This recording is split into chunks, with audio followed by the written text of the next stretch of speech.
1. My first job was pushing carts at Target for a slightly above minimum wage. I was 14, and it was a school work program, got them young. This was in a particularly cold winter in Minnesota.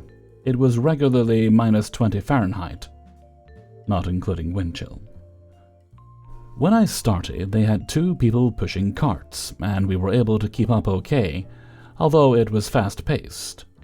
This was before the electric cart pushers. So it was one guy behind a huge line of carts leaning all his weight on it to push it in, and violently shoving the line sideways when we needed to turn. Extremely physically challenging, as we would line up as many carts as we could physically push. Then they cut the cart-pushing staff to 1 per shift and expected us to do the same amount of work with only 1 person. This meant I had to literally run to get carts non-stop all day to keep up, and lost the camaraderie that actually made the job bearable. This is also when winter started. And then they would put me on a register when they needed help, which they claimed would only happen rarely when they trained me, which I initially refused, and was total BS. And no one would push carts in my place, so the corrals would get fuller and fuller. I almost always ended up working until 11 p.m. or later to get all the carts in, even though this was illegal. Then I injured myself on the job. It wasn't a single identifiable incident, and I didn't report it, but it was obvious that's where it happened. I was straining my body to the limit every day. Something had to give. My foot started swelling up and I couldn't walk, really painful. I got a doctor's note saying I couldn't work. They said, okay, we will just put you on a register, you should be fine. I said, no, I can't stand. Anytime my foot isn't elevated, it swells and is painful. They said, too bad, you need to get a specific doctor's note saying you can't stand. If you don't show up for work, you're fired. So I went in and had an extremely unpleasant shift with a swollen, painful foot. Then I got a note saying I couldn't stand, and they said, well, okay, we will get you a stool, you can still work. I said, fuck you, I'm done with this, being treated like absolute garbage, and like the only worth you have is as a human machine is quite an experience. Unfortunately, this didn't stop me from working retail. I just went on to another shitty retail job, then another, and put up with far too much abuse until I would inevitably have enough and quit. I finally got out, sort of, years later. 2. So here's my day in 3 parts. By the way, in case it matters, I work for the Orange Beauty Company. 1.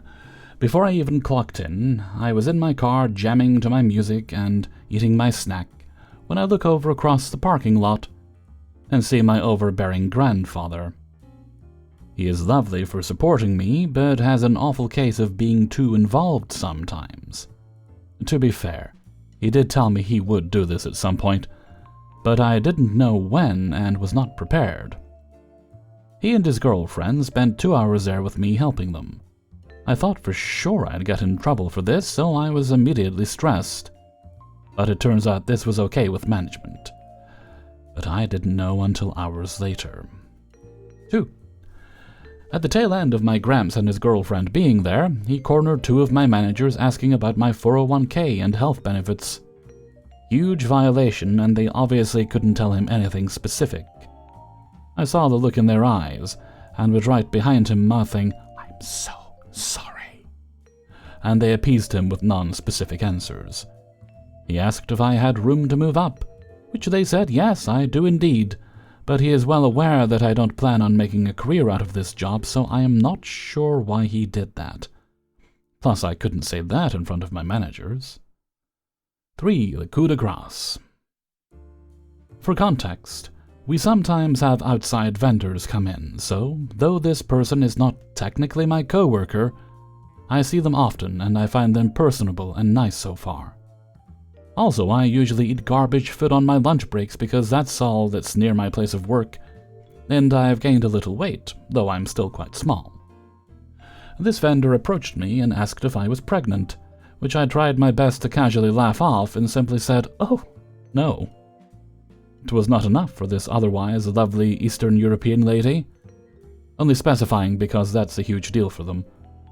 And she proceeded to say, "Oh, sure you are, I just wanted to congratulate you," and then rubbed her hand on my belly, doubling down on her comment, and I guess trying to make it better. I just lost it at that point and started laughing hysterically. One of my coworkers witnessed the whole thing and looked mortified on my behalf. Meanwhile, the big boss was trying to get my attention and clearly wondering why I was losing it. So, as I was about to clock out in the back room, the coworker who witnessed that encounter asked if I was okay, and I just broke down crying in front of several other coworkers who did not need to know my business, but I couldn't help it. Word got around to the big boss in record time, and she pulled me into her office to explain the situation. She was obviously confused that my reaction to this was maniacal laughter, and explained that apparently as the vendor was leaving, she was trying to apologize for her actions, but wasn't being clear as to what she did. Which she was also confused by, as she didn't know what happened. I told her that I don't want to get her in trouble, but apparently this isn't the first time she's done something like this. Anyway, that's my day. Thanks for letting me rant if you got this far. 3.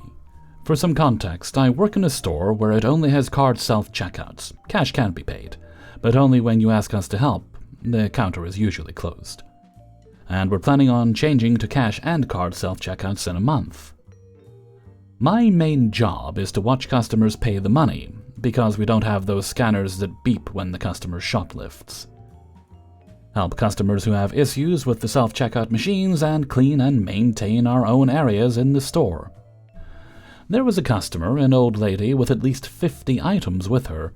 I asked if she needed any help, but instead went on a rant talking about how annoying the machines were, and that the staff weren't needed anymore because self-checkout machines were taking over. She also told me to go away before she began to scan her own items. I thought she was rude and annoying, so I left. While she was busy scanning her items, I noticed that one of the items had a promotion, 2 for the usual price of 1, so I told her that, and guess what? Another rant about how she didn't need help from the staff and she could handle it herself because she was capable enough to use the self-checkout. And the self-checkout was smarter than us, that kind of rubbish. I shrugged and left again. But my supervisor saw this and asked what happened. So I explained the situation, and she told me to ignore her when she faces any issue with the promo. And my sweet karma came when the machine decided to not let her pay. Basically, the self-checkouts are incredibly sensitive. If you have a promo 2 for the price of 1, the machine will not let you proceed on to checkout unless you have 2 of the same item. It should have worked fine if she decided to just get the other item, but she was adamant on removing it, which is something only the staff can do because of a barcode only we have behind our name tags. So she had to ask the staff for help just to remove the item, and I just ignored her as I watched her struggle with the machine. My coworker who had helped her was really mad when I told her this story because she would have made the customer wait longer just to teach her a lesson on respect. Almost forgot to mention that the card and cash self-checkouts also follow the same 2 for 1 promo thing, because it's part of the programming. 4. So I'm currently unemployed, and happily so, but only because I'm a full-time mature student. As I'm disabled and unable to work full-time due to this, when I started university I decided to quit my admittedly beloved job working for a charity. It was a good call. I'm absolutely loving university, but I would have burned out 10 times over by now if I had kept working. Started uni in September. The main motivation to go to uni was knowing I didn't have a snowball's chance in hell of ever living an independent, stable or happy life as a disabled retail worker. So I'm trying to open up more opportunities for myself. I previously have worked retail for about 22 years, and honestly, I'm surprised I wasn't completely done with it about 9 years ago, after the worst job ever. Anyway, it's not eluded me that I'll need to find a temp job at some point over the summer, as there's a gap in the student loan payouts. But I realized I absolutely cannot go back into retail or customer service. I'm just so at the dead-end brick wall of no. After the pandemic, my neurodivergent brain did a hard factory reset, reversing years of customer service conditioning. It's a combination of struggling with my neurodivergence and my limit absolutely being reached. I can't mask my weirdness anymore, and I no longer have the patience to be polite and cordial with spiteful idiots. But it's not just that. My last job was an absolute haven for neurodivergent weirdos because my boss was one too. She left a few months before I did, and the new manager started just after I left.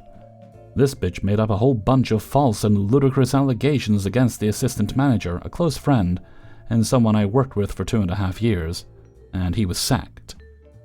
Due to other things she's done, I'm pretty confident she wants to essentially reform the entire team.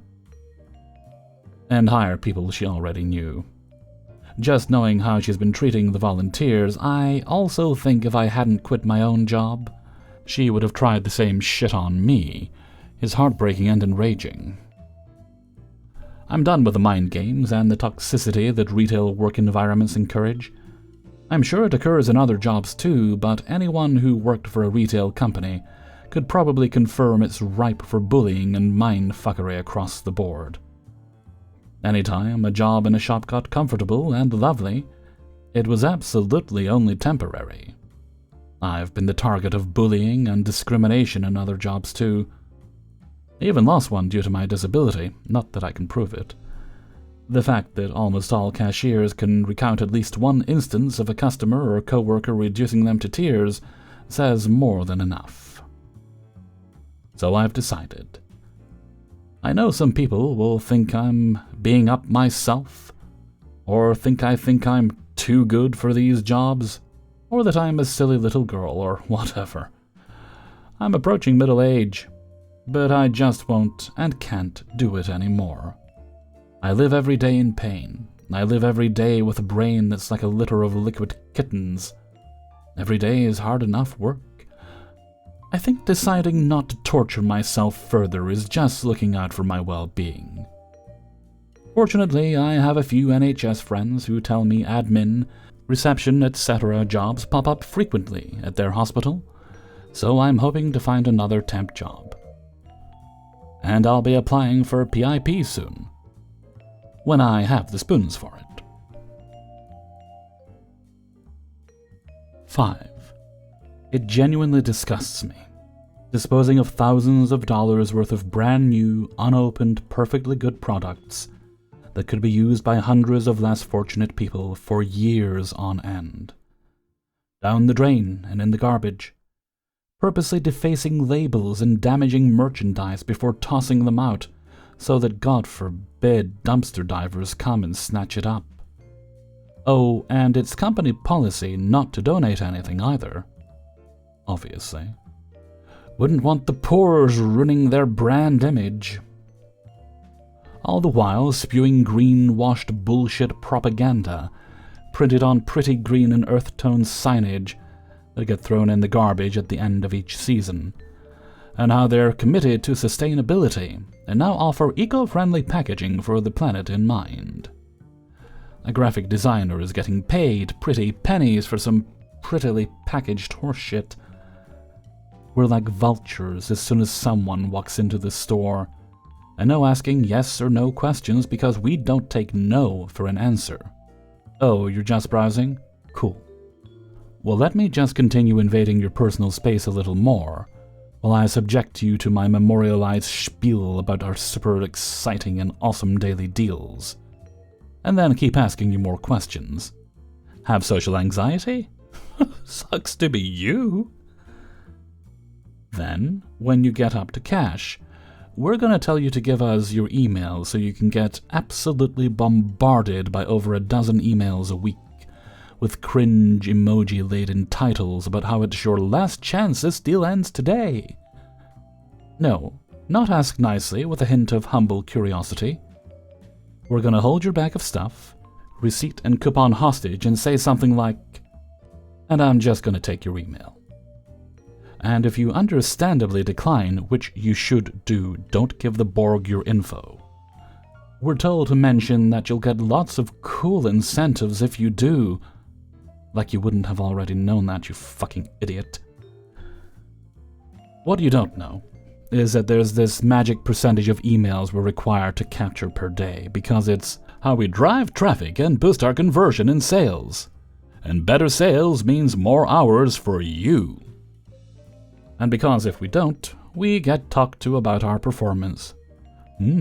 Why do you think you only have 56% this hour, silly Sully 931? Not sure. Maybe it's because humans are not some walking fucking meatbag integers that we need to track with infrared sensors when they come into the store. Maybe it was a group of 10 to 15-year-old children I hesitantly asked for an email from who declined timidly, and I wasn't about to push it. Or maybe it was that one woman who said she had a migraine from the lights, so I didn't bother asking for her email because I wanted to let her leave ASAP. Or maybe it was the woman in her 70s who doesn't even have an email. Or maybe it's because when people say no, it means no. It doesn't matter what the reason is. No is a complete sentence. I'm so tired of faking my laughter. Oh my goodness, you straight up told me you have a problem, and you always buy more than you come in for, and can I get rid of the receipt so you can hide it from your partner? That's so funny. I'm so tired of the fake smiling and giddiness and excitement and voice. Oh God, the voice. While underneath the facade I'm a manipulative corporate peon, prancing around in my cute little uniform with my cute little name tag, forcing people to buy more and more shit they don't want or need because it's buy one, get one, and just for today. Definitely need to stock up, let me grab your bag. I tried retail management. I couldn't do it. I'm not cut out for it, and with every fiber of my being do not desire to be. I want out. I'm honestly such a bubbly, empathetic, happy, outgoing social butterfly of a person. And being part of this shit is making me become so cynical.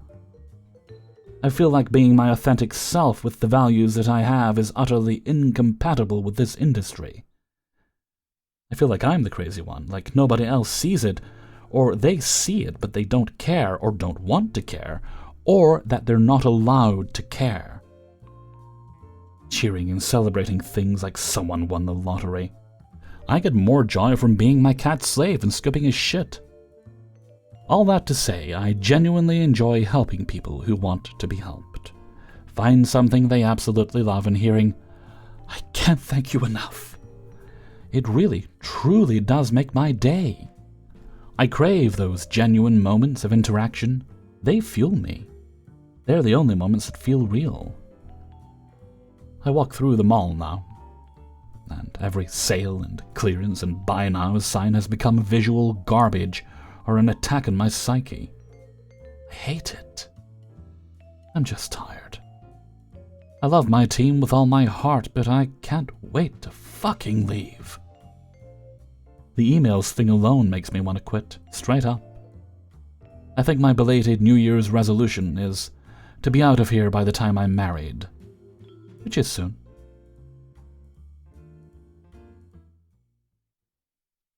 Hey everybody, Hellfreezer here, and thank you very much for listening to Adventures in Fast Food and Retail, episode 200. And thank you very much to everybody who allowed me to use their stories in this video. Before you go, please hit that like button. If you'd like early access to these videos, that's easy enough to do.